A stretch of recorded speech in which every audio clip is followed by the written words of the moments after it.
Sasa ni asubuhi na mapema.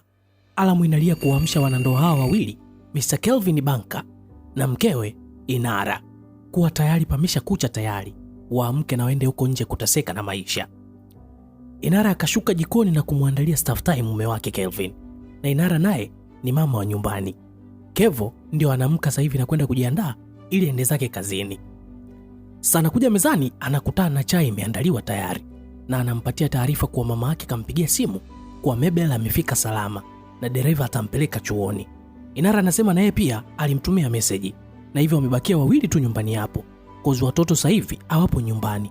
Hivyo ni muda mwafaka wao kupata wasaa kwenda vacation kidogo kutuliza akili. Kevo anasema hana muda wa kufanya hayo mambo kwani ana project kubwa sana ya upanuzi huko kazini kwake. Ila Ijumaa siku ya kumbukizi ya ndoa yao, Inara anashangaa kama mume wake amekumbuka anniversary yao. Akaenda kumchukulia lunchbox na kuagana naye na kumtakia kila laheri huko kazini anakoenda. Sasa Kelvin kafika ofisini na akamuita sekretari wake Simi na kumwambia amesikia wamefanikiwa kupata dili nono sana. Na Simi anatoka watoke out na bosi wake wapate kinywaji kidogo. Ila bosi akamchomelea na kumtaka ende na wafanyakazi wenzake kusherehekea. Simi anampenda sana bosi wake, ila bosi ndo hivyo tena anamkazia. Sasa Mr. Kevo karudi nyumbani na Inara anamwandalia msosi, huku mke anamwambia amemuona Wendy's supermarket. Akamsimulia kuwa kuna jirani yao alikuwa anamsaliti mkewe kwa kutembea na mfanyakazi wao, tena mfanyakazi wa ndani, na aliposhika mimba wakaichomoa. Yaani sielewi wanaume wanafanya hivyo kwa nini yani. Hadi najisikia vibaya.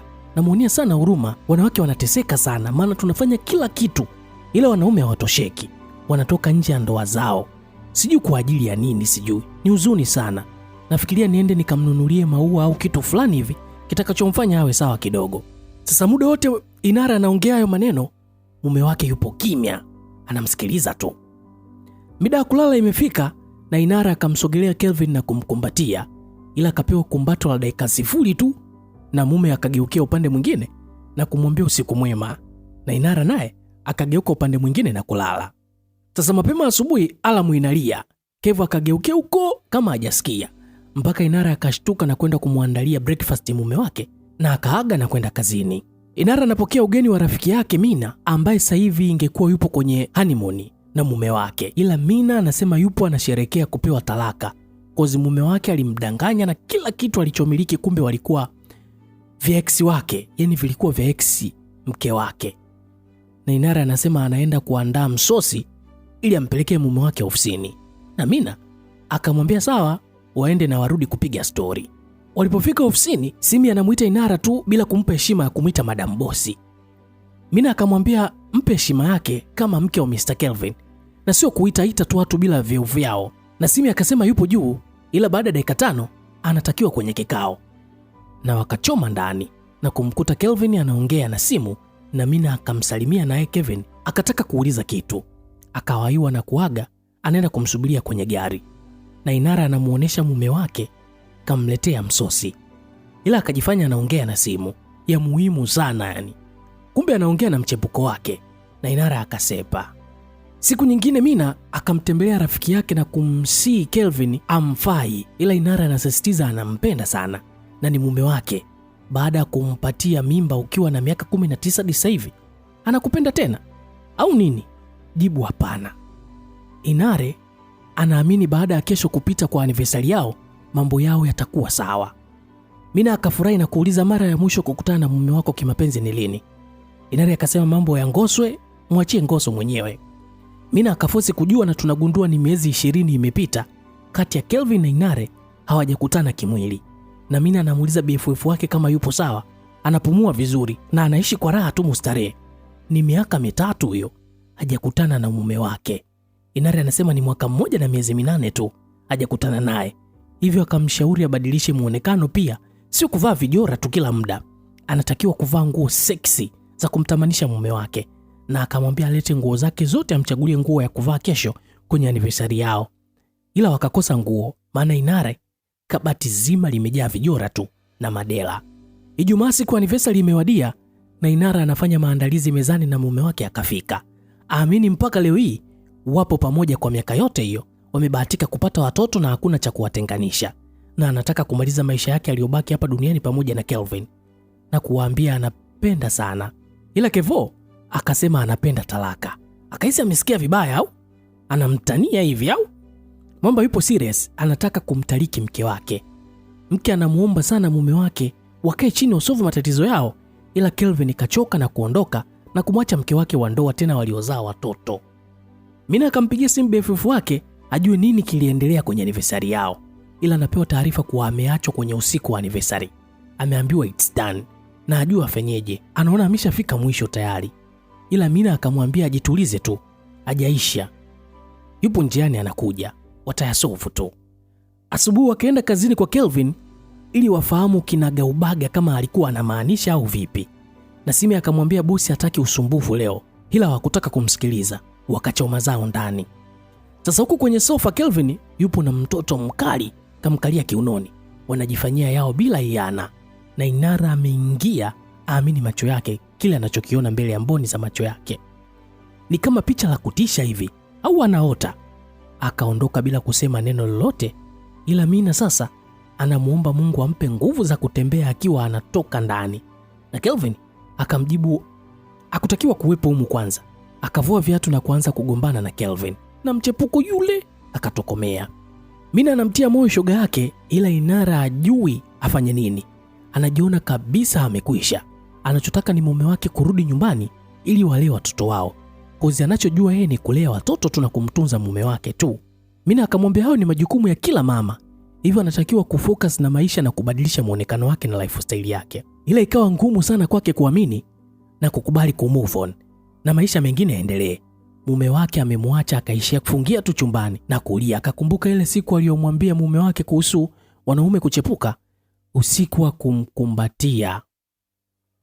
Hadi Jumaa anniversary aliyosema anataka kumpatia talaka, aamini kama ni kweli. Na Inara akakubali kuendelea na maisha yake, maana Kelvin sio fungu lake. Mina akampeleka saluni kuchange muonekano wake na kuanza jimu ili kuweka sawa akili. Kelvin yupo anafanya kazi, akaja mchepuko wake na kumtaka wakapate lunch, maana usiku atakuwa na show nzito sana. Kelvin hakuwa na yana, akakubali na kuondoka zao. Ila akaja kwa Simi na kumwambia cancel vikao vyake vyote vya leo, maana anatoka hapa. Simi moyo unamuuma kinoma baada ya kuona bosi anaenda kuenjoy na demu mwingine. Inara akashauriwa na Mina aingie date site atafute mchumba ili maisha yaendelee. Na leo katika hapa restaurant anamsubiria mtu wake, ila anakuja Kachi ambaye ndio bosi wa hii restaurant. Akamzumu sana Inare, na bibie akajua mchizi kafuata oda, akampatia leseni yake badala ya kadi ya benki, na Kachi akafurahi tu na akaondoka zake. Na mchumba mpya akaja, Inara anamtaka waagize msosi, ila jamaa anadai hapa ni sehemu ya bei ghali sana, kama vipi aende nyumbani kwake atampikia msosi mtamu sana. Na baada hapo watuane jasho. Inara akashangaa, kutuana jasho? Kwani nyumba haina umeme au vipi? Akaona ameingia choo cha kiume na deti ikawa imeishia hapo. Nachi akampigia simu Inara na kumwambia amempatia leseni yake, hivyo ampe location amletee. Na kweli akafika hadi nyumbani, akapokelewa fresh tu, akampatia mhusika leseni yake na yeye akapewa posho ya usumbufu. Nachi akajitambulisha kwamba anaitwa Nachi Agazi, na Mina akasema kumbe sio mhudumu, huyu ndo mmiliki wa restaurant ile. Wakamkaribisha ili apate chochote kitu na wakawa anagombana pale. Inara anasema Mina ndio sababu hadi akatoa leseni yake ya udereva badala ya kadi ya benki, na mchizi akaomba watoke dinner date pamoja ili wafahamiane tu vizuri. Na Inara akakubali. Na leo amekuja tena restaurant, ila bibia anashangaa hakuna watu. Ndipo Nachi Agazi akamwambia wamefunga mapema tu ili wapate wasaa, na hapa panaitwa Immaculate, ni jina la mama yake Nachi. Alifungua baada ya kukopeshwa pesa na mama yake, na stori zikaendelea hapo ili wazidi kufahamiana vizuri hadi wakarudi nyumbani na midai wanaagana. Na Nachi akamwaga Inara kwa busu lenye mchanganyiko wa limau na machenza kwa mbali. Na tunaona asubuhi Mina anataka kufahamu nini kilitokea jana. Ndipo Inara anasema wakiwa katikati ya show alimstopisha mchizi na kumtaka aondoke, kwani alijihisi ana hatia kwa kumsaliti mume wake Kelvin. Akajiona msaliti wa ndoa yake hata kama ndoa yenyewe imeisha, ila Mina akamtia moyo rafiki yake asijilaumu kwa chochote kilichotokea. Nachi Agazi akaja kuonana na Inara baada ya juzi kuambiwa asepe, na Inara anaomba msamaha kwa aliyotokea, maana alijihisi ana hatia kwa kumsaliti mume wake Kelvin. Akajiona msaliti wa ndoa yake, ila Nachi akasema hakuna haja, maana yeye ndio aliyomsababishia hayo. Maana yeye amefiwa na mkewe na yapata miaka 3 tu imepita ndio akahisi kupenda tena, ila maumivu anayajua fika tu. Hata yeye alihisi anamsaliti mkewe, akaomba watoke wote na kumwambia hakuna seksi huko, ni company tu anaitaka, na Inare pia apate kupumzisha akili. Kama ameweza kuvumilia kwa miaka 3 tangu mkewe afe, basi wakienda ataweza kukaza tu na asimguse. Wakafika nyumbani kwa Nachi na Inara akataka kupika msosi. Akaambiwa wamesha oda kutoka restaurant, wasubiria ufike tu. Wakawa wanacheki movies mapema alfajiri, alamu ikaita na utaratibu wa Inara kuamshwa na alarm kwenda kumwandalia chai Kelvin. Ila Nachi akasema mambo ya kuamka mapema kwake hakuna. Akachukua simu na kuzima alamu wenyewe, maana yeye yupo macho. Na mshikaji ameshindwa kulala. Alipoulizwa why ya kulala, akasema Athumani wake alikuwa amesimama usiku mzima akitaka nani. Basi Inare hakuwa na hiana, akampatia hata kumbato tu Nachi ili apoze maumivu yake, na wakalala. Na Nachi akaja na breakfast na kumwamusha Inare ale. Wakapiga na story na Nachi akamwambia alimhakikishia hawatokutana kimwili. Si ameona mwenyewe, ila sikukuahidi kuhusu mzee mkubwa kusimama, ila amelala sasa hivi baada ya kuwaza mambo yake mengine tu. Ila wewe ni mjinga sana. Na Nachi akaondoka zake. Huu ujasiri wa Nachi hapana kwa kweli. Yaani watu wa design yake hawapo kabisa sasa hivi. Na siku zilivyozidi kusonga, ukaribu wao ukaongezeka, mara wacheke movie pamoja, na Inare asipomuona Nachi anamtafuta hadi amuone, na mida ya usiku analala zao bila kufanya chochote kile. Ila leo Inare akachoka kuvunga wakati ana miaka 2 kasoro, Nachi miaka 3. Wakaamua kupunguziana mizigo mizito mwilini mwao bila iana. Hakuna mkate mgumu mbele ya chai bwana. Na siku nyingine asubuhi, Inare anapokea simu ya mume wake akimtaka aende nyumbani, kuna dharura. Na alipofika akiwa na Nachi wake, anamkuta kweli ni Kelvin. Ila Inare akamtaka Nachi aende akaongea na ex wake. Na anasikia kwa mume wake amejirudi kwa mkewe, anaomba msamaha kozi anaumwa vidonda vya tumbo na pressure, hivyo anataka kuhudumiwa na mke wake kipenzi. Akapiga goti na machozi ya uongo, na kweli bwana Inare akamsamehe mume wake. Ila taarifa alizozipata Mina alimaindi kinoma na kusema afe tu. Si alimwacha na kusepa, kapata shida ndio karudi. Ila Inare akafurahi baba watoto wake amerudi. Nachi akajua Inare atadai talaka, ila bibia amerudiana na mume wake na amekuja kumwaga Nachi. Mchizi aliumia sana kwa Inare kuchukua maamuzi hayo. Si watajiri nesi au daktari mzuri tu wa kumcheki Kelvin saa 24 na kumpatia kila huduma ili wao wawe pamoja tu. Ila Inare anasema yule ni baba watoto wake. Akaambiwa ameshafanya maamuzi yake, aondoke nyumbani hapo. Nachi ilimpeni kinoma yani. Huku home, mgonjwa wa vidonda vya tumbo anahudumiwa fresh tu. Anakula kwa wakati na kumeza dawa zake, na anamsifia sana mke wake kumbeni bora. Hivyo nyinyi ambao mlikuwa mnadhani kwamba watu rudiana, shikeni jembe mkalime. Sasa baada ya siku kadhaa, Mina akaja na taarifa nyeti kuwa kuna demu anaitwa Rozi ambaye alitaka kumtongoza mchumba wake Mina. Huyo Rozi dada mdogo wa rafiki wa karibu wa binamu yake, ni rafiki mkubwa sana wa Mabel, na Mabel anatembea na Kelvin yapata mwaka sasa, na vidonda vya tumbo anavyoumwa alivipata kwa Mabel, kwani alikuwa hapiki msosi, na shambulio la moyo alilolipata ni baada ya Mabel kushika ujauzito. Inare hakuamini anachokisikia. Kumbe Kevo amerudi kwenye maisha yake baada ya kupigwa tukio la mchepuko wake Mabel. Akaenda ofisini kutapika nyongo kwa mume wake, na Kelvin akaomba msamaha, kwani hakuna binadamu mkamilifu maishani mwetu. Hata hivyo, mbona wanaume wote wanachepuka tu? Ila Inare hakutaka kuamini uongo huo.